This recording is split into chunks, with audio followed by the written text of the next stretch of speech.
बिस्मिल्लाहिर्रहमानिर्रहीम। अस्सलाम वालेकुम वरहमतुल्लाहि वबरकातुहू।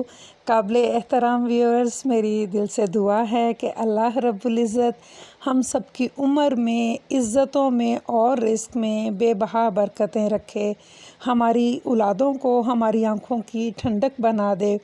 हमारे मरीज़ों को अल्लाह पाक शफ़ाए कामला अता फ़रमाए और हमारे प्यारे जो हमसे जुदा हो चुके हैं, अल्लाह पाक उन्हें अपनी जवारे रहमत में बुलंद मुकाम अता फ़रमाए और हमारे तमाम तालिब इल्मों को बहुत ही सरबुलंदियाँ अता फ़रमाए और अल्लाह ताला हमें दीन दुनिया आखिरत में सरबुलंद रखे। आमीन या अरहमुर राहिमीन।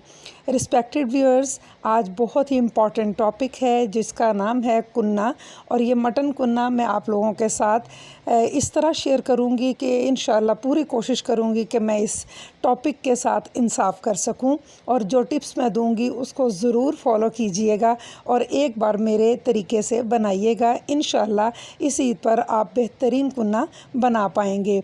यहाँ पर मैंने 1 kg दस्ती का और मछली का गोश्त लिया है। इसको धो के अच्छे से वॉश करके ड्राई कर लिया है। साथ में हम जो मसाला जात हैं वो किस तरह इस्तेमाल करेंगे उसकी भी डिटेल इंशाअल्लाह इस वीडियो में मैं आपको दूंगी।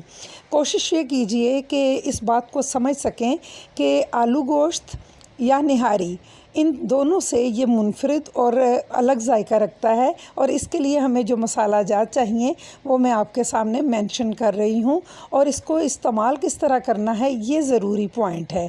इसको आपने फॉलो करना है तो डेफ़िनेटली इसका जो जायका है वो आपको ऐसा ही मिलेगा जैसा कि हमने इसके नाम को सुना है। तो यहाँ पर सबसे पहले जिस चीज़ का मैं ज़िक्र करूँगी वो इसका वो ख़ास तरीका है जिसको आपने फ़ॉलो करना है। तो इंशाअल्लाह मैं इसकी जो डिटेल आपको दूँगी वो आपने उसकी प्रिपरेशन करके रख लेनी है। तो चलें, सबसे पहले हम जो काम करेंगे वो ये है कि हम लोग यहाँ पर लेंगे एक अनियन इसके अंदर एक ही जाएगी। बड़ी ही मुनासिब सी मीडियम साइज़ की मैंने अनियन ली है 1 kg के लिए। देखें व्यूअर्स, जो ज़्यादा अनियन है, 2, 3, 4 अनियन डालने से सालन मीठा हो जाता है, लेकिन कुन्ना के अंदर हमें अनियन की ज़्यादती नहीं चाहिए क्योंकि हमने ये सालन मीठा नहीं बनाना। तो पहले हम इसके छिलकों को रिमूव कर लेते हैं और इसी के साथ हम इसको स्लाइसिस फॉर्म में कट कर लेंगे। तो व्यूअर्स, यहाँ जो डिश का नाम कुन्ना है, एक्चुअली कुन्ना कहते हैं मट्टी के एक घड़े को। तो कुन्नी एक छोटे बर्तन को कहते हैं, जैसे छोटी देचकी को कहते हैं, और कुन्ना बड़े बर्तन को कहते हैं। और ये चिन्योट की डिश है और वहाँ के ही घरानों में ये बना करती थी, लेकिन मैं आप लोगों के साथ आज इसे कुकर में या किसी आम बर्तन में भी आप बना सकते हैं, वो इसलिए शेयर करूँगी कि हम लोग अगर मट्टी का बर्तन घर में ना हो तो फिर हम कुन्ना क्या हम बना सकते हैं? तो नहीं, ऐसा बिल्कुल नहीं है। डेफ़िनेटली हम कुन्ना बना सकते हैं। आप चाहे इसे किसी तसले में बनाएं या कुकर में बनाएं, ये बेहतरीन जायका देगा।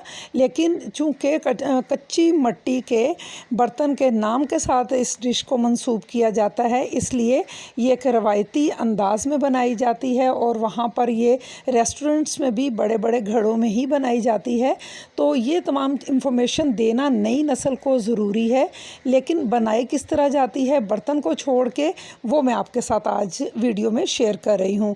तो यहाँ पर सबसे पहले जो मैं अपनी नई जनरेशन को, नए बच्चों को इंफॉर्मेशन देना चाहती हूँ वो ये है कि इन तमाम मसाला जात को पीस लीजिए, जिसमें कि साबुत धनिया है जो कि तकरीबन 1-1.5 चम्मच है, और तेज़पात हैं, इसी के साथ ये बादियान का फूल है और छोटी इलायची और जायफल, और साथ में दारचीनी, और यहाँ पर तकरीबन 1 टीस्पून लौंग हैं। तो ये तमाम चीज़ें इसमें हम शामिल करेंगे और इसका पाउडर बना लेंगे, और इस पाउडर को हम जब इस्तेमाल करेंगे तो फिर आप लोग इसकी अहमियत से वाकिफ़ हो जाएंगे कि यही उसके जायके के राज हैं। तो यहाँ पर हम सफ़ेद ज़ीरे को ड्राई रोस्ट करेंगे और इसके बाद हम इसको एक छोटे से बर्तन में निकाल के तो इसको गरम गरम ही पीस लेंगे और इसको भी सेपरेट करके रख लेंगे। और फिर मैं आपको बताऊंगी कि इस कुटे हुए ज़ीरे को, भुने हुए ज़ीरे को हम किस वक्त इस्तेमाल करेंगे। तो ये तैयारियां जो हैं ये करके रख लेने से आप वक्त के साथ चीज़ों को इस्तेमाल कर सकते हैं। तो यहाँ पर देसी घी या डालडा घी ये आप तकरीबन कप से 1.5 कप लेंगे। इसमें स्लाइस किए हुए अनियन डाल लें या पेस्ट बना के अनियन को शामिल कर दें। लेकिन मैं यहाँ पर लहसुन और अदरक की जो पेस्ट है ये मैंने 2 से 3 खाने के चम्मच इस्तेमाल की है। और यहाँ इम्पॉर्टेंट टिप ले लें कि इस अनियन को हमने सिर्फ पिंक करना है, सॉफ्ट करना है, ना कि हमने इसको गोल्डन करना है।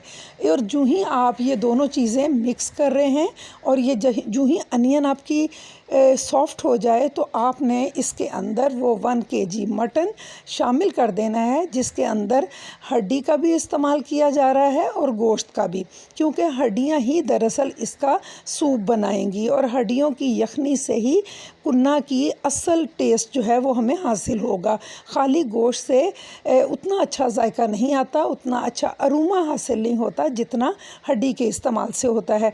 तो इसके अंदर हमने जो दस्ती की हड्डियां हैं वो बहुत ही मुनासिब साइज़ में कटवाई हैं। अगर आप लोगों को मैं ये बताऊं कि आपका जो बकरा है वो आप जब परचेज़ करने जाएं तो जिस बकरे का गोश्त लेना है वो गोश्त करीबन 15 किलो का बकरा जो है वो होना चाहिए गोश्त की फॉर्म में, तो वहाँ पर आप उसे परचेज़ कर सकते हैं। वही मसाला जो मैंने पीस के रखा था ये मैंने 1 से 1.5 चम्मच अभी शामिल किया है, बाकी को हम सर्विंग टाइम में करेंगे। नमक अकॉर्डिंग टू टेस्ट रखिए और मैंने यहाँ पर 1.5 टेबल स्पून रखा है और या 1 टेबल स्पून कह लें। इसी के साथ 1/2 टेबल स्पून हल्दी है, 2.5 टेबल स्पून इसमें रेड चिली पाउडर गई है। और आप इन मसाला जात को अपने टेस्ट के अकॉर्डिंग कम या ज़्यादा कर सकते हैं। और ये तमाम चीज़ें डाल के आपने मसाले के साथ गोश्त को अच्छे से मीडियम टू हाई फ्लेम पे भून लेना है। और इसके बाद ये भी हमने याद रखना है कि ये एक शोरबे वाला सालन होता है और शोरबा ही इसकी जान होता है। तो हम पानी डालते हुए इस बात को मद्देनज़र रखेंगे कि पानी हमारा कितना जाना चाहिए। यहाँ पर मैंने 2 लीटर पानी इस्तेमाल किया है और तकरीबन इसका 1 लीटर पानी जो है ये कुकिंग के बाद रह जाएगा। तो जनाब यहाँ हमने दही ले ली है, इसको लम्स प्रूफ करेंगे, इसको फोक की मदद से आप स्मूथ कर लीजिए।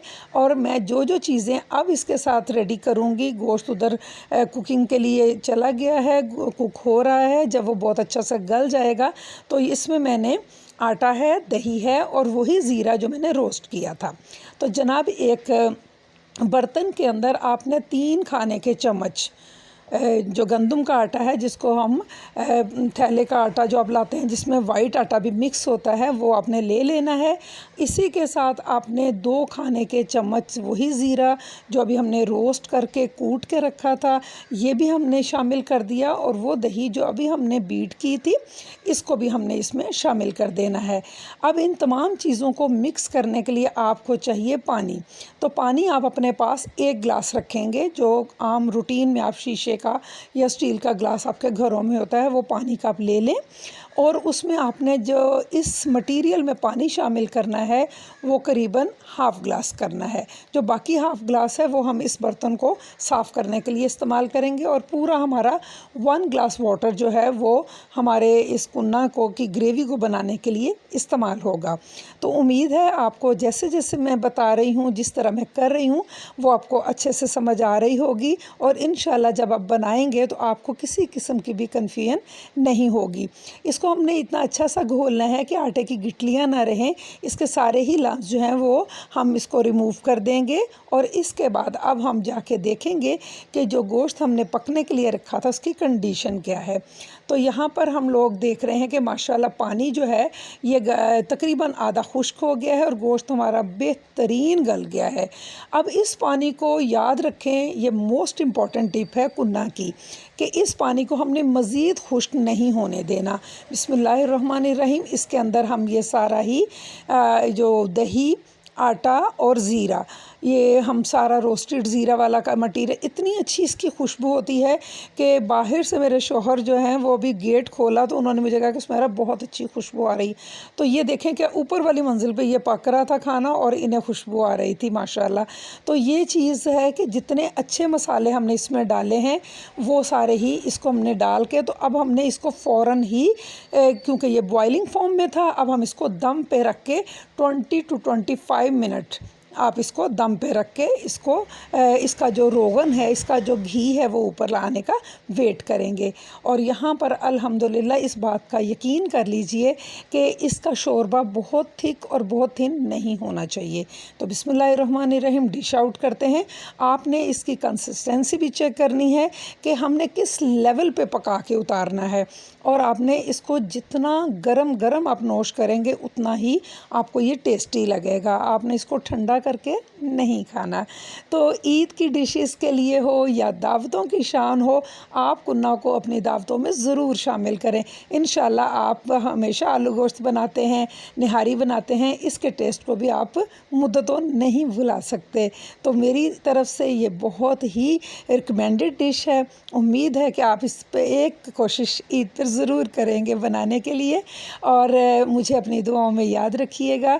और यहाँ पर मैं ये ज़रूर कहना चाहती हूँ कि आप लोग इसे नान के साथ या फुल्कों के साथ या ख़मीरी रोटी के साथ आप इसे नोश कर सकते हैं, और ये आपके मेहमानों को सदियों याद रहेगी डिश, अगर आपने इसको बनाने में इंसाफ किया है।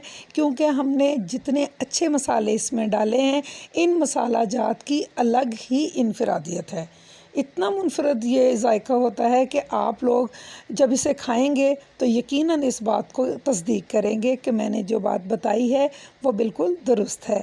तो यहाँ पर मैं इसको डिश आउट करके तो इसको टेस्ट करूँगी, और इसके बाद हम लोग इस बात की भी कोशिश करेंगे कि अपने आने वाले बच्चों को ये बता सकें कि आपने प्रेजेंटिंग टाइम में जब आप प्रेजेंट कर रहे हों तो ये मसाला लाजमी एक्स्ट्रा बनाना है, या जितना मैंने बनाया है ये भी 1 kg 2 kg के अकॉर्डिंग बहुत है। इसे आपने इसके डोंगे पर भी डालना है और इसको प्लेटर के पास भी रख दें। किसी को कम मसाला पसंद होता है, किसी को ज़्यादा पसंद होता है, तो वो अपनी मर्ज़ी के मुताबिक इसको अपने सालन के ऊपर डाल सकते हैं।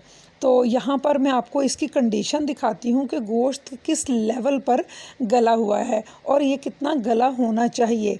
तो गोश्त चाहे आप निहारी का बनाएं या कुन्ना का बनाएं, इसकी स्पेशलिटी ये होती है कि आपके गोश्त को नवाला रखते ही वो गोश्त टूटना चाहिए। मैं इस वक्त स्पून और फोक इसलिए इस्तेमाल कर रही हूँ कि सालन इंतहाई गर्म है और हाथ नहीं लगा सकते। तो आप इसकी कंडीशन देख रहे हैं माशाल्लाह माशाल्लाह। तो ये तमाम चीज़ें शेयर कर देने के बाद इस बात की खुशी होती है कि हमने सही इल्म को फैलाया है। और आप लोग मुझे अपनी दुआओं में याद रखिएगा, और रिस्क विद सुमेरा भट्ट के चैनल से अगर कोई चीज़ आपको नफ़ा देती है तो मुझे उसके रिस्पॉन्स में आपकी दुआएं चाहिए। आपकी सपोर्ट और आपके प्यार का बहुत बहुत शुक्रिया। इस दुआ के साथ कि अल्लाह मेरे वतन के ख़ित्ते ख़ित्ते को अपनी अमान में रखे, और दुनिया में जहाँ भी मेरे चैनल को देखा और सुना जा रहा है, अल्लाह ताला तमाम देखने और सुनने वालों की तमाम नेक ख्वाहिशात को पूरा फरमाए।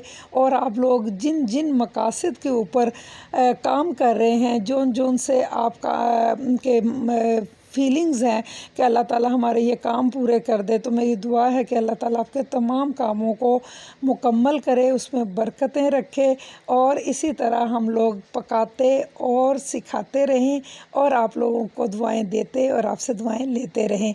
अल्लाह ताला हमारे मुल्क में हर परेशानी से बचाए हमारे मुल्क को, और दुनिया में जहाँ मुसलमान परेशान हैं, अल्लाह ताला तमाम परेशान मुसलमानों की मदद ख़ास फरमाए। इन्हीं तमाम दुआओं के साथ इजाज़त चाहती हूँ। इंशाअल्लाह दोबारा किसी नई डिश के साथ आपके साथ मुलाकात करेंगे। तब तक के लिए अल्लाह निगहबान।